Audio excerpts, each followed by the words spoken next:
오늘 함께 읽으실 본문의 말씀은 사무엘상 18장 1절에서부터 9절까지의 말씀입니다. 다윗이 사울에게 말하기를 마침에 요나단의 마음이 다윗의 마음과 하나가 되어 요나단이 그를 자기 생명과 같이 사랑하니라. 그날에 사울은 다윗을 머무르게 하고 그의 아버지의 집으로 다시 돌아가기를 허락하지 아니하였고, 요나단은 다윗을 자기 생명같이 사랑하여 더불어 언약을 맺었으며, 요나단이 자기가 입었던 겉옷을 벗어 다윗에게 주었고 자기의 군복과 칼과 활과 띠도 그리하였더라. 다윗은 사울이 보내는 곳마다 가서 지혜롭게 행하며 사울이 그를 군대의 장으로 삼았더니 온 백성이 합당히 여겼고 사울의 신하들도 합당히 여겼더라.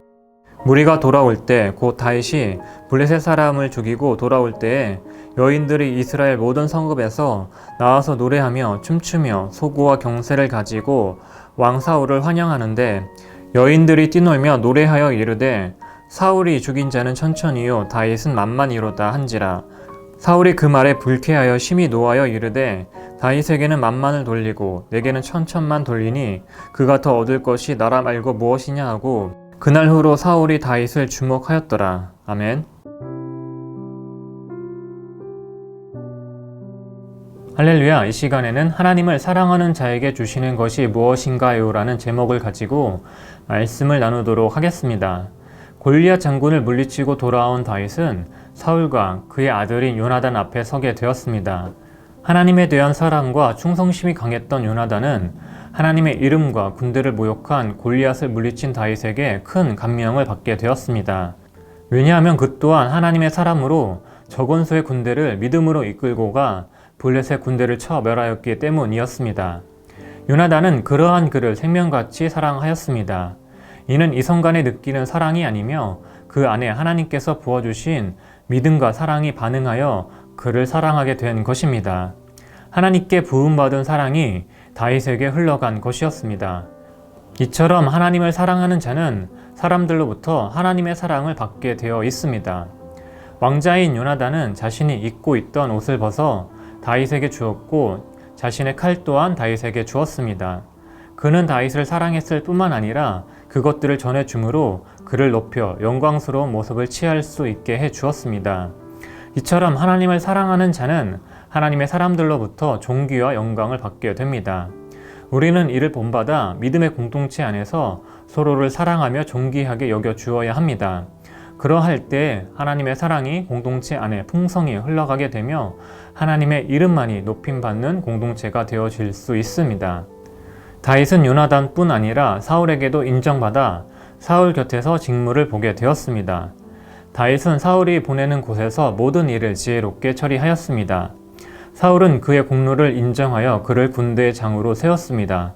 사울뿐만 아니라 그의 신하와 모든 백성들도 이를 합당하게 여기며 즐거워했습니다.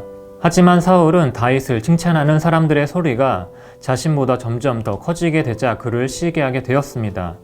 자신의 이익과 명성에 이업을 가하는 다윗이 눈에 가시같이 여겨지게 되었습니다. 사울이 이러한 처지가 된 것은 그의 마음이 하나님으로부터 멀어졌기 때문이었습니다. 그는 하나님의 은혜와 영광을 잃은 채 살아가고 있었습니다. 앞서 살펴본 요나단과는 상당히 대조적인 모습입니다. 다윗이 골리앗을 죽인 이후에 그가 사람들로부터 명성을 얻게 된 이후에도 요나단은 그를 질투하지 않았습니다. 오히려 그를 사랑하며 높여 주었습니다. 이로 인하여 그는 다윗과 연합할 수 있었고 하나님의 나라를 굳건하게 세워갈 수 있었습니다. 하지만 사울은 자신보다 명성이 높아진 다윗을 시기함으로 그와 연합할 수 없었고 하나님께서 세우신 나라를 세워갈 수 없었습니다. 이러한 그의 태도는 죄로 말미암은 것이며 하나님의 말씀과도 맞지 않는 것이었습니다.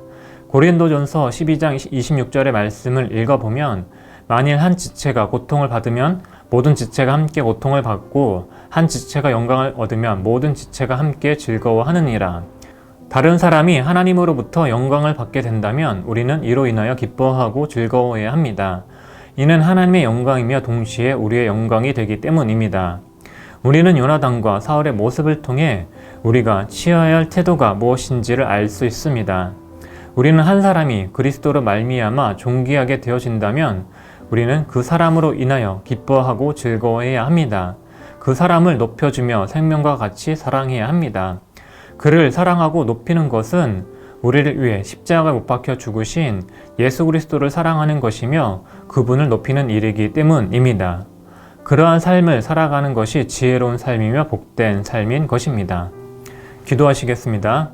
요나단의 삶을 통해 존귀한 자를 존귀하게 여기며 사랑해야 함을 알게 하여 주심에 감사를 드립니다. 우리의 삶이 하나님의 은혜와 영광으로 말미암아 주어진 것임을 잊지 않고 살아가게 하여 주시옵소서. 오직 예수님의 사랑을 사모하며 예수 그리스도의 영광을 바라보며 지혜롭게 살아가는 우리의 삶이 되게 하여 주시옵소서. 예수님의 이름으로 기도드렸습니다. 아멘.